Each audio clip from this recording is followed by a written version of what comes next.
저희가 2만여 명의 선교사에 육박했습니다.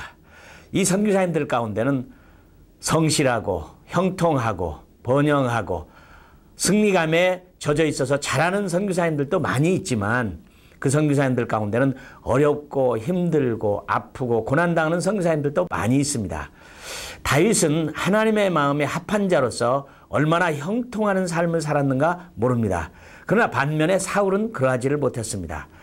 저는 이런 다윗을 보면서 우리 모든 선교사님들이 정말 하나님의 능력과 은혜와 함께 하심을 통해서 참 번영하고 효과적이고 승리하는 선교사님들 되기를 원하는데 과연 어떻게 하면 그럴 수 있을까요?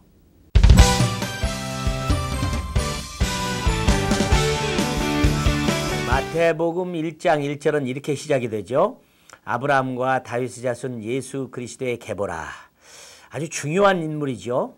아브라함은 선교의 시작이고 예수 그리스도는 선교의 끝입니다. 그분을 증거하고 그분이 오시는 것이 끝이죠. 그럼 중간에 다윗이 끼어 있는 것이 참 신기합니다. 다윗은 사실 선교에 있어 굉장히 중요한 인물입니다. 다윗은 빠질 수가 없는 아주 중요한 인물입니다. 왜냐하면 예배와 선교라는 것은 뗄 수가 없는 관계거든요. 그래서 그 중요한 자리에 다윗이 있는 것이 참 대단합니다.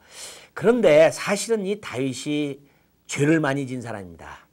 어떻게 생각하면 참 무서운 죄를 많이 지었던 이 다윗이 어떻게 감히 사도행전에 보면 하나님 마음에 합당한 인물이었는가, 내 마음에 합한 자라고 하는 그런 이름을 들을 수가 있었던가. 그러고 보면 다윗은 참으로 너무너무 어려움도 많았지만 인생을 보면 하나님이 그와 함께함으로 말미암아 하나님이 절대로 버리지 아니하고 풍성한 삶을 살도록 만든 아주 그런 샘플이요 모델이요 우리들이 바라보고 꿈을 꾸는 그런 인물입니다.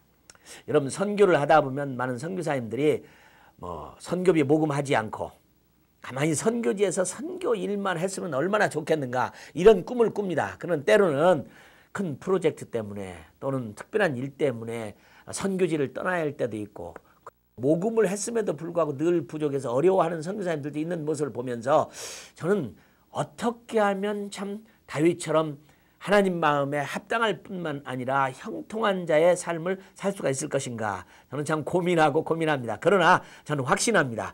모든 사람에게 저는 형통이 있다고 믿습니다. 왜냐하면 마태복음 28장 18절 이하에 약속하는 말씀이 하늘과 땅의 모든 권세를 내게 주셨으니 그러므로 너희는 가서 모든 족속으로 제자를 삼아. 성경은 하늘과 땅의 모든 권세를 내게 주었다는 것입니다. 누가복음 10장은 70인 전도대를 보내면서 여러분 두 컬러의 신발도 가져가지 말고 두 벌의 옷도 가져가지 말고 그 다음에 우리가 가져가야 할 지갑조차도 가져가지 말라고 말하고 있습니다. 이것은 하나님이 우리의 공급자가 되시고 필요를 다 채워주신다는 것입니다. 사실은 사도 바울이 고백하는 것도 보면 내가 능력 주시는 자 안에서 모든 것을 할 수 있다고 하는 말은 부한 곳이나 가난한 곳이나 어떤 경우에도 전천후식으로 모자람이 없이 주님의 일을 이루는데 확실하게 이룰 수 있다는 확신에서 나온 말인 것입니다. 그러므로 선교사들은 사실은 모자란 자도 없고 남는 자도 없습니다. 저는 땀 흘려 번 돈은 내가 물론 하나님 앞에 그래도 쓸 자격이 조금은 있지만 땀 흘리지 않은 것은 제 것이라고 생각을 하지 않습니다. 물론 우리 선교사님도 같은 생각들을 가지고 선교에 투자하고 일하리라고 믿습니다. 사실상 선교에 있어서 물질이라는 것은 대단히 중요한 것입니다.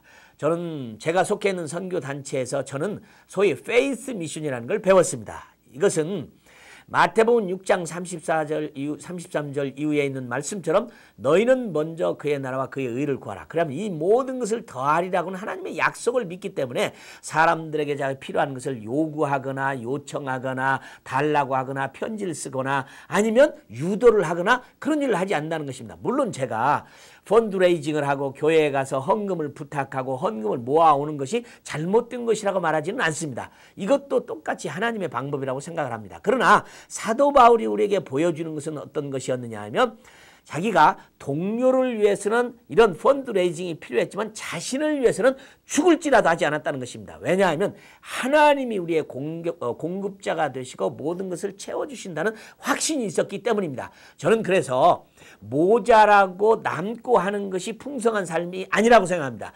하나님이 주신 것 안에서 분명히 하나님은 하늘과 땅의 권세를 주셨으므로 선교하는 일에 가난한 교회도 부안교회도 이제 막 시작한 교회도 아주 교인이 얼마 되지 않은 교회도 동일하게 풍성하게 하나님의 일을 할 수 있다고 저는 믿습니다. 그게 무슨 말이냐? 그건 맞지 않는 말이라고 생각할지 모르겠습니다. 저는 주판이라고 하는 것을 세상적인 안목으로 보는 주판이 아닙니다.